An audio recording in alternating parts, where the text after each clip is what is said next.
은혜와 평강이 있을지어다라는 말씀으로 은혜를 나누고자 합니다. 우리 빌립보서 우리 이제 강의하면서 저번 시간에는 우리 바울이 우리는 다 그리스도 예수의 종이다 소개를 했죠. 그러면서 우리도 우리 예수님의 종으로 귀한 마음으로 살아가면서 또 우리가 성도의 개념, 또 성도가 무엇인지에 대해서 좀 알아보았습니다. 이제 오늘은 다른 것이 아니라 또 서문의 인사말에 대한 말씀인데, 보통 바울의 편지들에는 서문 형식에 대부분 이렇게 감사하고 또 축복하는 그런 서문의 인사를 많이 했습니다. 갈라디아서에만 예외적으로 이런 감사 축복 대신에 실망한 내용과 책망하는 그런 글들이 써져 있는데, 그것은 이제 너무나 급박한 절박한 위기감 때문에 그런 거예요. 다른 게 아니라 유대주의자들의 그 거짓 복음에 너무 처참하게 휩쓸리고 무너지고 하니까 그때만 좀 그런 거고요. 나머지의 서신에서는 다 감사하고 축복하는 그런 서문을 여는 그런 바울의 모습들을 다 볼 수가 있습니다. 이게 이제 대부분 이제 모든 독자들, 그러니까 서신 보낼 때 좋은 관계, 라포라고 하죠. 이게 라포를 위해서, 좋은 관계 형성을 위해서 대부분 그러죠. 이게 라틴 말론 전문으로 카르타티오 베니오 레누티아에라고 그런 단어를 쓰면서 대부분 편지 형식을 그렇게 사용하거든요. 설교 형식도 그렇게 사용을 해요. 대부분 설교를 하는데 대부분 처음부터 우리 성도님들 왜 이렇게 사셨습니까? 부터 시작을 안 하잖아요. 다들 축복을 하고 그리고 은혜 받기 위해서 하지, 왜 이렇게 재지면서 이 몸 뻔뻔하게 오셨습니까? 이렇게 안 하잖아요. 그러니까 이 형식이 뭐냐면 다 축복하면서 마음문을 열고 또 그들 가운데 정말 축복받는 그런 심령으로 서신 열고 설교도 그렇게 하는 형식을 뜻하거든요. 다시 한번 할까요? 옆 사람을 축복합시다. 하나님이 당신에게 큰 은혜를 주셨습니다. 할까요? 평강이 충만할지어다. 아멘. 얼마나 좋습니까? 그러니까 바울도 정말 마음으로 또 영적으로 기도하면서 축복하는 그런 서식하면서 이렇게 사용을 한 거죠.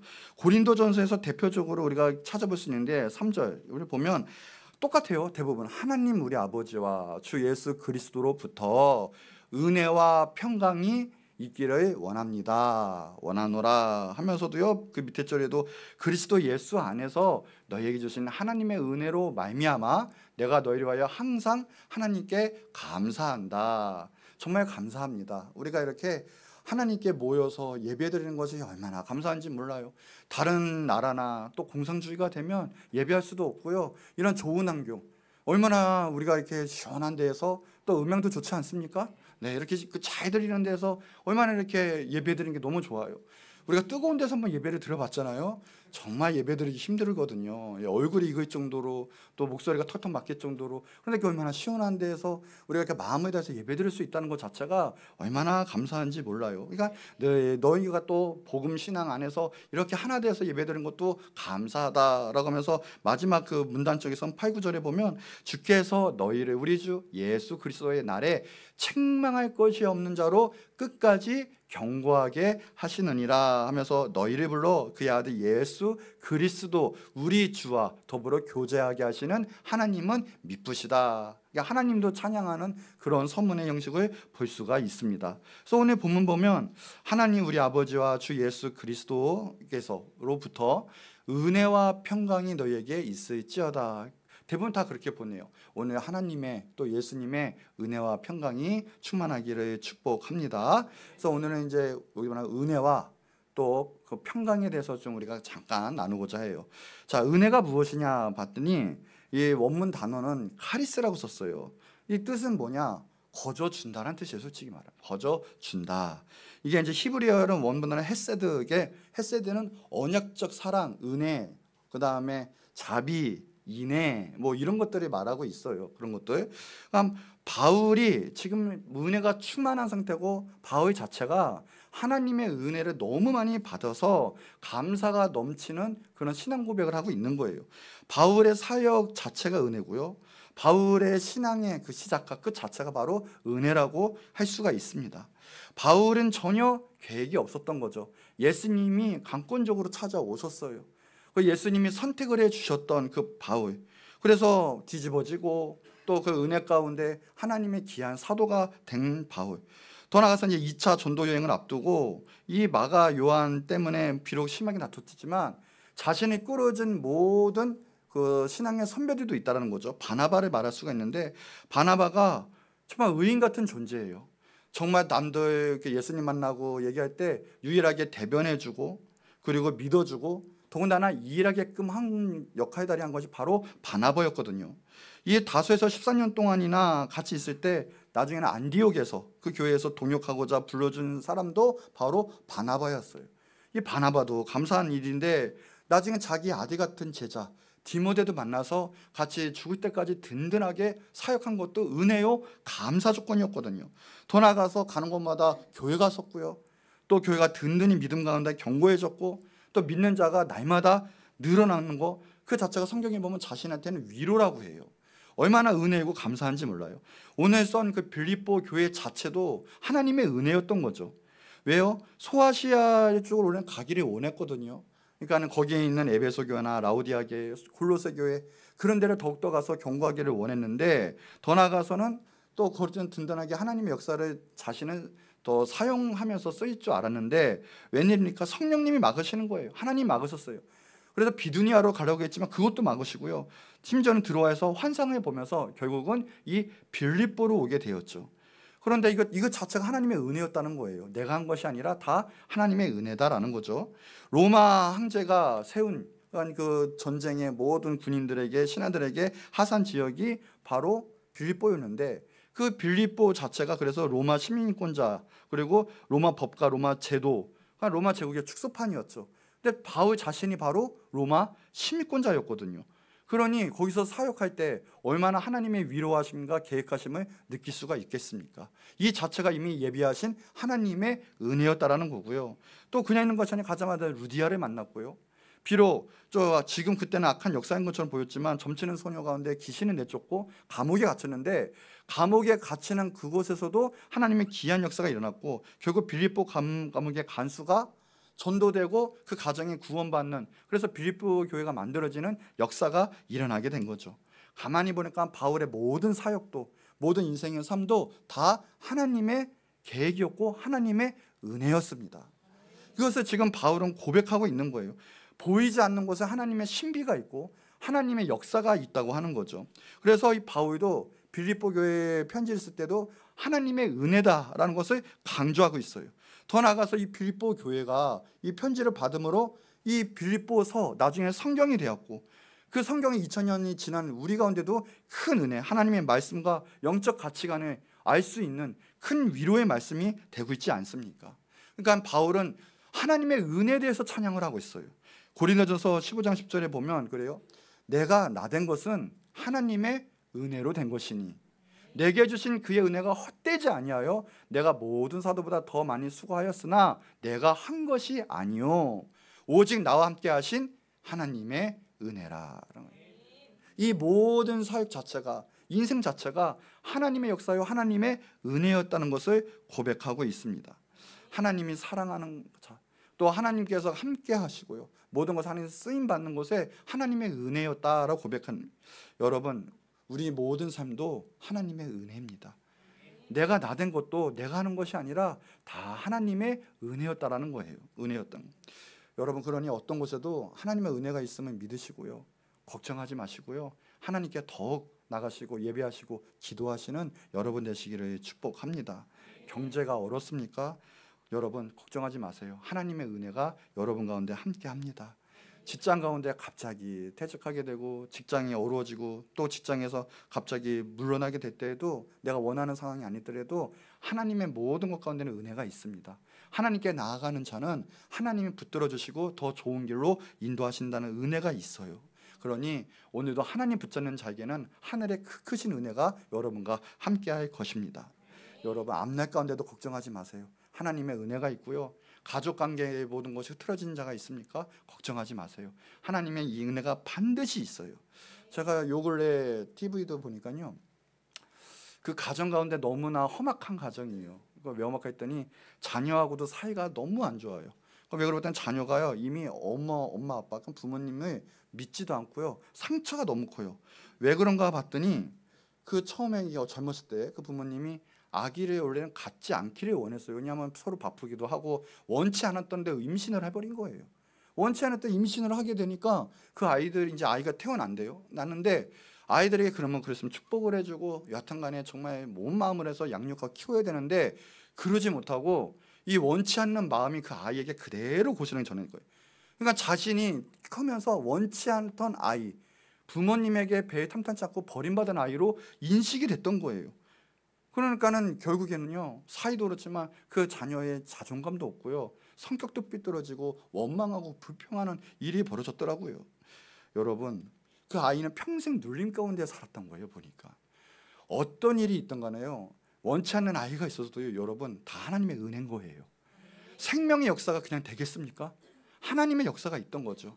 그러니 어떤 건 무엇이든 간에 하나님의 은혜가 있으면 믿으시기 바라요. 여러분이 여기 나와서 예배 드리는 것조차도요, 하나님의 은혜가 있기에 나온 거예요. 거저주는 하나님의 은혜가 있기 때문에. 그래서 우리는 하나님 안에 있고요, 예수님 안에 있는 자들이에요. 그런 자에게는 모든 것 가운데 하늘에 보고 있고 하나님의 은혜가 충만한 걸 꼭 믿으시기 바라요. 여러분이 예수 그리스도 안에 있는 또 하나님의 은혜를 충만히 받은 자인 걸 믿으시기 바랍니다. 그래서 보면 요거는 인사를 넘어서요, 이 은혜와 평강이 있을지어다 라는 것은 바울의 신앙적인 축복이요, 또 기독교 신앙에서도 이건 핵심적인 내용이라 볼 수가 있어요. 은혜가 신앙의 출발점이라면 바로 평강은 신앙의 마지막 종착점이라고 볼 수가 있어요. 하나님의 은혜가 아니었다면 주님이 주시는 그 평안이 있을 수가 없는 거죠. 은혜가 없으면 바울도 있을 수가 없고요, 은혜가 없었으면 어쩌면 예수님이 이 땅 가운데 오시지 않으실 수도 있으세요. 왜요? 은혜가 없었다면 정말 그럴 수가 있다는 거죠. 모든 것이 하나님의 은혜예요. 예수님 오셨고요, 우리를 사랑하셨고요, 또 우리가 예수님을 믿게 된 거, 그만한 큰 은혜도 없다라는 거죠. 그러니까 이 지금 본문 말씀의 인사말 평강, 은혜와 평강이 너에게 있을지어다는 건 단순한 인사말이 아니라 정말 영적인 축복 중에 축도예요. 그 하늘에 놀라우신 그 축복이 여러분 가운데 있기를 원하는, 이게 바울처럼 이 축복이 여러분 가운데도 있기를 축복을 합니다. 그러니까 이거는 빌립보서의 서막이자 핵심이고요, 더 나아가서 신앙의 처음이자 마지막에 있는 놀라우신 축복이다라는 거예요. 그래서 이 은혜는 정말 한마디로 말하면 하나님의 그 크신 그 어떤 성령의 역사, 또 예수 그리스도의 사랑, 그 모든 것을 담기가 참 어려운 단어예요. 굳이 말하자면 성경에 보면 단어를 아가페를 사용했어요. 그러니까는 사랑이라는 거죠. 쉽게 말하면 이 히브리어로 오랜 구약 성경을 헬라어로 번역할 때 성경을 70인역이라 합니다. 세투아긴트라고 하는데, 이 성경은 BC 285년부터 247년 왕이었던 이집트의 프톨레미 2세가 히브리의 그 구약 성경을 자신의 알렉산드리아 도서관에 소장하고 싶었어요. 그래서 간곡히 부탁을 합니다. 그래서 이 왕의 요청에 의해서 예루살렘 대제사장이 엘리야사의 대제사장이에요. 그때 이스라엘 12지파에서 각각 6명씩 뽑아서 72명을 그 두루마리 성경과 함께 이집트로 보내고요, 72일 동안 다 그 구약 성경을 그 헬라어로 번역을 하게 됩니다. 그게 이제 72년 성경이 되는 거죠. 근데 이제 여기서 문제가 생겨요. 뭐냐면 헤세드라고 했죠. 이 단어 헤세드가 헬라어로 그 당시 때 풀어낼 단어가 없는 거예요. 이건 전인격적인 전적인 하나님의 사랑과 긍휼과 인애와 자비를 담을 수 있는, 헬라어는 되게 합리적이거든요. 조건적인 거예요. 내가 뭐 하면 내가 뭐가 이루어지는 거고, 뭐뭐로 인해서 되게 논리적이거든요. 뭐뭐로 인해서 뭐뭐 한다라는 인식이 너무나 강하게 헬라 철학에 가는 거였는데, 조건 없는 사랑을 준다는 그 단어가 정말 그 당시 때는 찾아볼 수가 없는 단어였거든요. 겨우 만들어내는 게 아가페였어요. 그래서 사랑은, 성경에 보면 그래서 원어가 아가페를 사용하고 있고요, 그 당시 때는 필레오라는 단어와 그다음에 에로스라는 단어를 사용하고 있었거든요. 근데 필로스라는 단어와 아가페 단어는 사용했는데 성경에 에로스라는 사랑의 단어는 사용하지 않았어요. 근데 지금 우리가 생각하기로는 에로스 그러면 왠지 본능적이고 그리고 태폐적인 개념이 있어서 성경에는 사용하지 않았을 것이다 라고 사용하고 있는데, 이야기하고 있는데, 절대 그런 게 아니에요. 에로스 자체적인 원래 그 단어가 너무나 고상하고 품위 있는 단어이기 때문에 오히려 사용하지 않았던 거죠. 우리가 생각하는 지금 너무나 생육적인 그런 단어가 아니었어요. 그러니까 에로스의 뜻이 원래는 뭐였냐, 어떤 것에 너무 그 아름다움의 극치가 있어서 그것이 내 것을 만드는 과정, 그래서 합이 일체가 되는 그런 단어가 바로 에로스라는 단어였습니다. 그러니까 쉽게 말하면 내가 공부를 하는데 단순히 공부가 그냥 하는 것이 아니라 마음이 너무 이끌려서 나는 공부하는 게 너무 좋고 내 인생을 바치고 싶어, 나는 평생 연구하며 살고 싶어 할 때 단어가 바로 나는 공부를 원해, 공부를 사랑해. 쉽게 말하면 그 단어가 바로 에로스라는 거예요. 우리가 말하는 에로스가 아니에요. 나는 지금 이 직업을 너무 갖고 싶어, 이 직업을 너무 원해, 난 평생 여기서 시간을 보낼 수 있고 내 삶을 드릴 수 있어, 나 이 직업을 사랑해. 이때 단어가 에로스라는 거예요. 이때 단어가. 마찬가지로 나는 이 남자 이 여자, 나 상대방의 여인을 만들고 싶어, 너무 사랑해, 평생 함께하고 날 바치고 싶고 함께하고 싶어. 이 단어가 에로스라는 거예요. 이 단어가. 나는 이 국가를 너무 사랑합니다, 우리 대한민국을 너무 사랑합니다, 나를 보호해주고 있고요, 내 자손이 앞으로 살아갈 이 땅, 이 대한민국, 이 국가를 사랑합니다. 이때 단어가 바로 에로스라는 거예요. 그래서 사용하지 못한 거예요. 왜요? 뭔가 조건이 맞아떨어지만 사랑할 수 있는. 근데 하나님의 사랑은 이 단어의 뜻과 부합하지 않거든요. 하나님의 사랑, 즉 뭐냐, 거저주는 사랑, 그게 바로 은혜라는 거예요. 우리가 한 것 아무것도 없이 도리어 우리가 받을 아무 축복이나 값 없이 거저주는 사랑, 그게 바로 은혜라는 거예요. 그래서 너가 나를 사랑하느냐 할 때 아가페, 너가 진정 사랑하느냐 필로스. 그래서 이 에로스라는 단어 사용하지는 수가 없었어요. 왜? 일방적인 사랑을 바로 아가페 그리고 은혜라고 하는 거죠. 그래서 그 은혜는 첫 번째 뜻이 뭐냐, 값없다라는 뜻이에요. 값없이 받는다. 우리가 하나님의 은혜를 값을 치르고 받아야 한다면 누가 하나님의 그 크신 은혜와 사랑을 받아 누릴 수가 있겠습니까? 벌써부터 태양빛이요, 오늘 태양빛이 뜨거워요. 너무 좋아요. 여기서 너무나 바캉스도 가도 좋고요, 너무 좋아요. 이 태양빛 돈으로 주고 산다면 얼마 주고 사야 되겠습니까? 살 수가 없어요. 그렇죠? 또 하나, 우리가 또 이 공기, 지금 이제 공기는 지금 옛날에는 안 그렇지만 공기는 이제 값 주고 살 위기가 처져 있어요. 공기가 하도 나빠서. 그렇지만 원래는 값 주고 사는 게 아니에요, 공기는. 그렇죠? 공기를 만약에 값 주고 사야 된다, 이거 얼마의 공기를 사야 되고 이거 초마다 얼마나 공급을 받아야 돼요. 그러나 이것은 하나님의 은혜이기 때문에 우려 제껴놓고 생각하지도 않아요. 내가 살아가는 당연한 조건의 은혜가 된 거예요. 지금 물은 돈 주고 사 먹지만 원래도 물은 돈 주고 사 먹는 게 아니에요. 물이 깨끗할 때는 그냥 막 먹기도 하고요, 지나가다 먹기도 하고 하나님이 거저주신 거거든요. 이 물도 우리가 만약 물이 없으면, 하나님의 은혜가 없었으면 우리는 지금 어떻게 살아야 되냐는 거죠. 이 하나님이 허락한 지구 어떻게 우리가 누려요? 이 모든 것이 하나님의 은혜고요. 그리고 무엇보다 우리의 생명, 하나님의 은혜 주셨기에 건강하고 또 이 자리에 나서 마음 가운데 예배드릴 수 있는 그 은혜, 다 하나님께서 거저 주신 하나님의 은혜라는 거죠.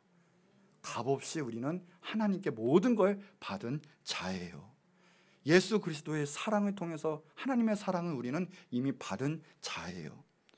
또 두 번째 뭐냐, 그 은혜라는 것은 우리 측에서 볼 때는 우리는 분별할 능력이 없다, 그 뜻이 있어요.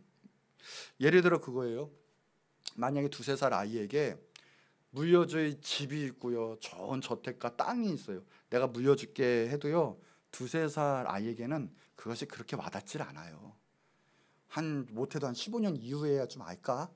못해도 성장해야 알지 그 값이 뭔지 몰라요. 차라리 자기 앞에 있는 사탕과 과자가 더 크게 보여요. 마찬가지예요. 지금 하나님의 은혜, 우리에게 너무 큰 영원한 축복을 주시려고 주셨어요. 이미 다 갖다 놓으셨는데 우리는 그 은혜를 받아 누릴 능력이 안 돼요. 그저 나 이 세상에서 잘 빌어먹고 살게 해주세요, 내가 원하는 거 잘 이루고요, 복받게 살게 해주세요, 그 정도 수준. 하나님은 그거 아무것도 아니거든요. 영원한 것, 이 세상은 비교가 안 될 차원이 다른 어마어마한 영원한 축복을 지금 우리에게 주셨어요. 근데 그 은혜를 우리가 온전히 누리고 깨달아 알지 못한다라는 거예요. 그래서 누가 그랬죠? 어떤 철학가 값싼 은혜를 우리는 만든다라고 이야기를 했어요. 그런데 하나님께서는 우리에게 모든 걸 주셨어요. 자기 자신을 우리에게 주셨어요. 영원한 생명, 영생을 우리에게 주셨어요. 얼마나 은혜입니까? 우리는 그 은혜에 늘 감격하고 감사해야 돼요. 자, 마지막 세 번째, 그 은혜는 뭐냐? 호의다라는 거예요.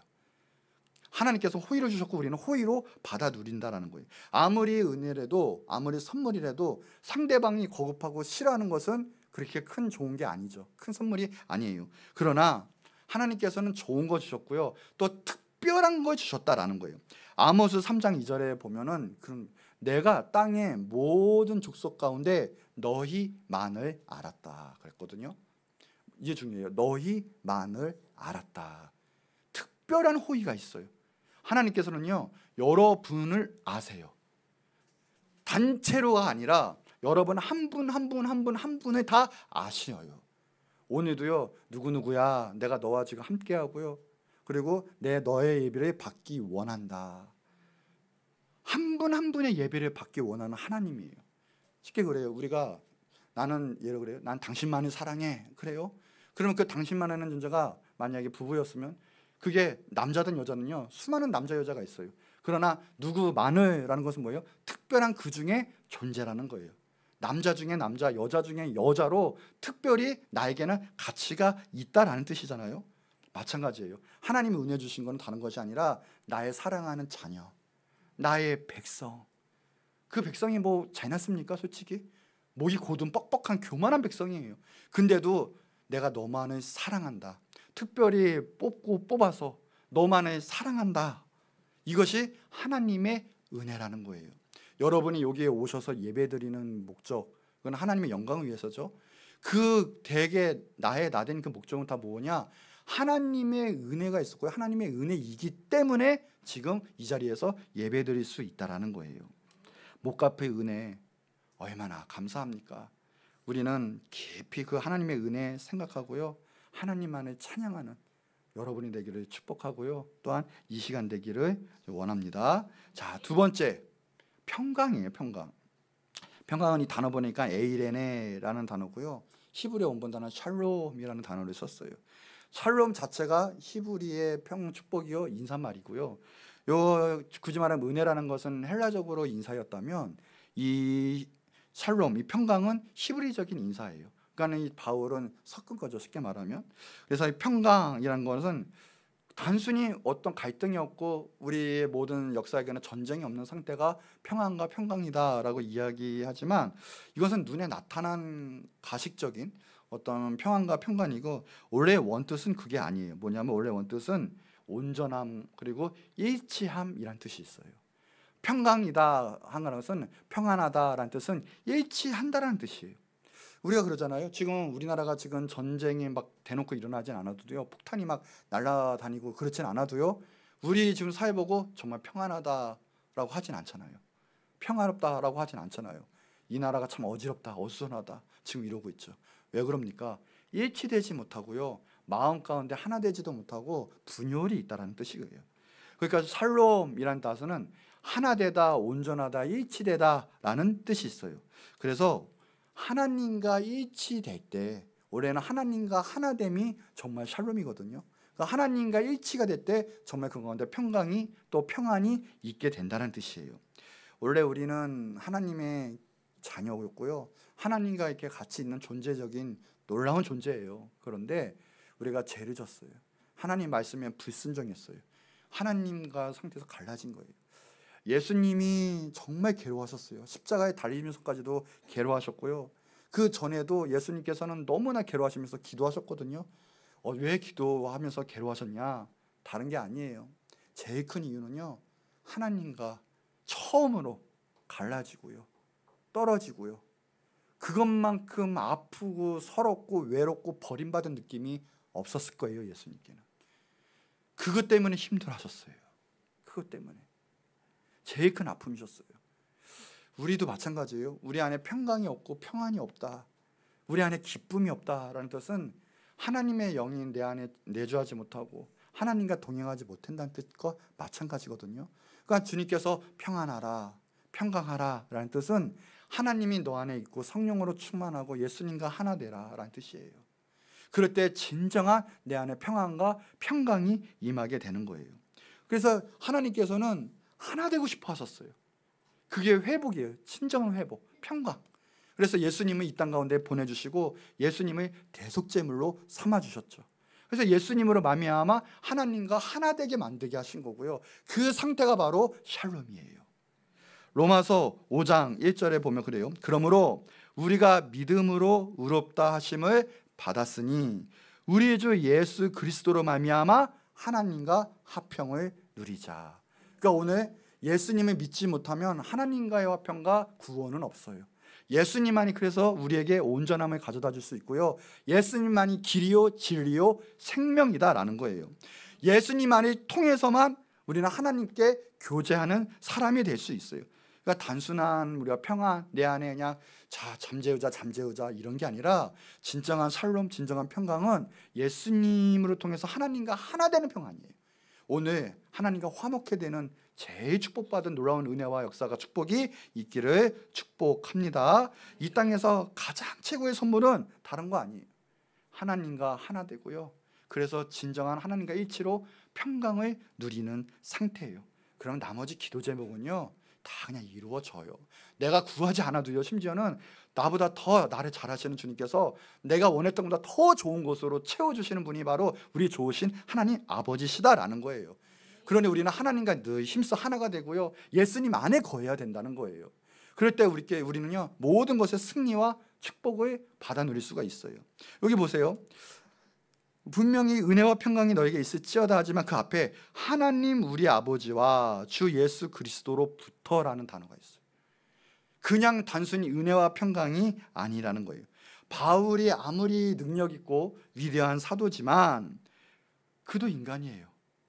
하나님과 예수님께서 베풀어 주시는 은혜와 축복이 아니었으면 그것은 단순한 기원밖에 되지 않아요. 세상 사람들이 많아는 아무런 힘이 없는 잘 되기를 또 병이 낫기를 기원합니다. 물론 욕하는 것보다는 감사하죠. 그러나 그렇게 배에 효력이 없어요. 기도하는 사람보다는. 기도에는 힘이 있기 때문에 기도하는 사람의 축복은 힘이 있어요. 그러나 세상 사람들의 아무런 뜻 없이 그냥 기원합니다 라는 기원, 아무런 의미가 없어요 솔직히. 그런데 분명히 말하는 거예요. 이 은혜와 평강이 누구로부터? 우리 하나님, 우리 예수님으로부터 바로 은혜와 평강이 임한다라는 거예요. 그러니 반드시, 그리고 근본적인 은혜와 평강이 임하는데 붙였어요. 보세요. 이 좋으신 하나님 아버지 보세요. 하나님 우리 아버지래. 그냥 하나님이 아니라요, 하나님 우리, 나의 아버지. 이 놀라운 능력의 창조주 하나님께서 나의 아버지가 되신다라는 거예요. 구약의 성경의 근본적인 개념은 하나님은 왕이세요. 왕이 하나님이신데, 그래서 예수님도 오셔서 이 하나님의 킹덤 오브 갓, 이 하나님의 나라를 만들어주시고 눈으로 보여주시기 위해서 예수님이 이 땅 가운데 오신 거거든요. 그래서 하나님의 나라를 선포해요. 귀신을 왜 쫓아요? 천국에는 귀신이 없거든요. 왜 이 땅 가운데 병을 고치세요? 천국에는 병이 없거든요. 왜 위로하시고요? 왜 치료하세요? 천국에는 아픔이 없거든요. 모든 게 없어요. 슬픔이 없어요. 그래서 하나님의 나라를 보여주시기 위해서 예수님 이 땅 가운데 오셔서 하나님의 나라를 본보기를 보여주시는 거예요. 귀신 내쫓으시고 치유하시고 하나님만을 찬양하고 하나님 말씀만에 순종하고 보여주시는 거거든요. 그런데 예수님이 또 하나 보여주신 게 뭐예요? 개념을 바꿔놓으셨어요. 완전히 왕이신, 정말 두렵고 떨리는 그 하나님. 그래서 야훼라는 단어도 힘들어요. 못 써요. 아도나이를 썼어요. 아도나이. 나의 하나님, 나의 주라는 단어를 바꿨어요. 그런데 그 예수님께서는요 왕이라고 부르지 않았어요. 나의 왕 하지 않고 뭐라고 하냐? 아바 아버지, 아빠 아버지. 예수님께서는 친히 그렇게 말씀해 주시고요, 왕으로 다스리는 하나님을 찬양하지 않고요, 나의 아들로, 아빠로, 아버지로서 사랑하는 그 하나님을 찬양하는 걸 보여주셨어요. 이 누가복음 15장에 보면 예수님이 말씀하시는데 그걸 하나님에 대해서 너무 잘 표현하고 있거든요. 마지막 우리 비유에 보면 돌탕이잖아요. 돌아온 탕자 비유예요. 그러니까 불러 아버지 곁에 떠나가지고요, 호랑방탕하게 살다가 죽겠구나 생각해서 아버지에게 왔는데 아버지가 욕하고 천대하고 너는 막 이러면서 그럴 줄 알았더니 전혀 그러지 않으시고요, 보여요. 아들이 온다는 말을 듣자마자 이에 반드시 일어나서, 그리고요 아버지께 돌아가니 아직도 거리가 먼데 먼 데서부터 마중한 거예요. 아버지가 그를 보고 측은히 여겨 달려가 목을 안고 입을 맞추니 오늘 마찬가지예요. 여러분이 하나님께로 오면요, 하나님은 그냥 있지 않아요. 저기서부터 미리 보시고요, 너무 기뻐하시면서요 달려오시는 거예요. 영이시기 때문에 안 보일 수 있지만 느끼세요. 그냥 하나님은 그냥 여러분 달려오시는 거예요. 와서 너를 맞아주시는 거예요. 내 자녀야, 내 아들야, 내 딸아 이러면서 맞아주시는 거예요. 그냥 아들이 그러는 거예요. 민망해서 내가 하늘과 아버지께 죄를 지었사오니 나는 이제 아버지라 일컬음을 감당하지 못합니다. 양심이 있네요. 그래도 그렇죠? 예. 그런데 아버지의 마음은 그렇지 않아요. 아버지는요 종들에게 말하다 이게 무슨 말이야 그러면서 종들에게 제일 좋은 옷으로 갈아입혀. 샤땡, 뭐죠? 디땡, 막 이런 거예요. 지금 말하자면 루이땡, 막 다 갈아입혀. 막 최고로 제일 좋은 옷으로 아주 갈아입혀 해놓고요. 너는 내 아들이야. 손에 가락지를 끼우고요, 발에 신을 신고요. 이게 의미가 있어요. 종이 아니라는 거예요. 내 아들이라는 거예요. 신을 신기는 거예요. 밑에 절에 또 뭐라고 하냐? 그리고요 살찐 송아지 그러다가 잡으라 파티를 열자 이거예요. 우리가 먹고 즐기자. 이게 아버지의 마음이에요. 아들은 이젠 죽었구나, 나는 종으로만 살아도 아유 먹고 사는데 감사하겠다고 왔는데, 하나님 아버지의 마음은 그게 아닌 거예요. 죽다 살아난 우리가 오면요, 하나님께서는 우리를 그렇게 맞아주시고요, 너는 내 기업의 일을 차고 내 자녀야 하면서 보세요, 살찐 송아지도 잡아요. 이게 뭡니까? 우리의 필요를 아신다는 거예요. 너 배고프지? 걱정하지 마, 오늘 내가 모든 걸 채울게 하면서 파티를 열어요. 옷을 입혀요. 하나님이 우리의 모든 걸 아신다니까요. 우리의 모든 걸 입히세요. 우리의 모든 걸 먹이세요. 우리의 아심에 나보다 나를 더 잘하시는 분이세요. 그 좋은 아버지 하나님. 바울은 그 좋은 하나님 아버지를 찬양하고 거기부터 은혜와 평강이 있다고 하는 거예요. 하나님 우리 주 아버지. 오늘 그 아버지, 좋으신 하나님 아버지를 만나고 또 모든 축복을 받아 누리는 여러분 되기를 축복합니다. 우리 해볼까요? 나는 하나님 아버지가 좋습니다. 최고입니다. 아멘. 하나님 아버지 높이고요, 찬양할 때 놀라운 은혜가 임할 거예요. 하나님 은혜가 입을 거예요. 그리고 또 뭐 있습니까? 주 예수 그리스도로부터. 그냥 예수님이 아니에요. 주 예수 그리스도로부터. 주가 한마디로 말하면 아도나이의 맞아. 바꿔 말하는 거죠. 원어로는 키리오스죠. 그러니까 나의 하나님이라는 거예요. 예수님은 하나님이라는 거예요. 그러니까 나의 하나님, 예수님은 구원자라는 거죠. 나의 구원자. 그리스도는 정말 기름 부음 받았다. 그러니까 하나님의 정말 아들이다라는 뜻이죠. 그 예수님께서 은혜와 평강이 그로부터 흘러나오고 그리고 받는다. 은혜와 평강 받는다라는 축복을 하고 있습니다. 그러니까는 이 축복은 단순한 축복이 아니에요. 기원하는 것이 아니라 실질적으로 역사가 일어나는 하늘의 축복이 임하는 놀라운 하나님의 은혜와 평강이라는 걸 꼭 믿으시기 바래요. 그러니까 우리가 은혜와 평강, 또 우리가 말하잖아요. 은혜 받으세요. 은혜 받았습니다. 이것을 거저하는 게 아니라 그건 말로 할 수 없는 하나님의 놀라우신 전적인 하나님의 축복인 거예요. 그러니까 그것을 믿으면서 또 나아가는데도 축복하시고 또 만나는 사람마다 축복하시기 바랍니다. 오늘 은혜와 평강이 여러분의 모든 삶과 영혼 가운데 있기를 또 축원합니다. 자, 결론입니다. 하나님의 은혜 축복이 바래요. 근데 하나님의 은혜가, 이 에이레나가 근원이죠. 카리스, 거저 주는 하나님의 은혜. 우리는 거저 하나님의 은혜를 받았습니다. 우리가 교만하거나 간박하거나 하지 않고 그 은혜를 받아 누리기만 하면 돼요. 그냥 좋아서 아버지께 뛰어나가기만 하면 돼요. 그러면 좋으신 하나님 아버지께서는요, 우리 가운데 제일 좋은 것으로 채워주실 것입니다. 무엇이에요? 은혜로 임하면 평강의 축복. 하나님과 하나 되고 예수님 안에 있을 때 모든 것을, 좋은 것을 받아들이는 그 샬롬의 상태. 이보다 좋은 것이 어디 있을까요? 모든 것이 나오고요, 또 모든 좋은 것이 바로 나에게 있다는 뜻이에요. 오늘 하나님과 하나됨의 좋은 은혜와 역사가 있기를 축복합니다.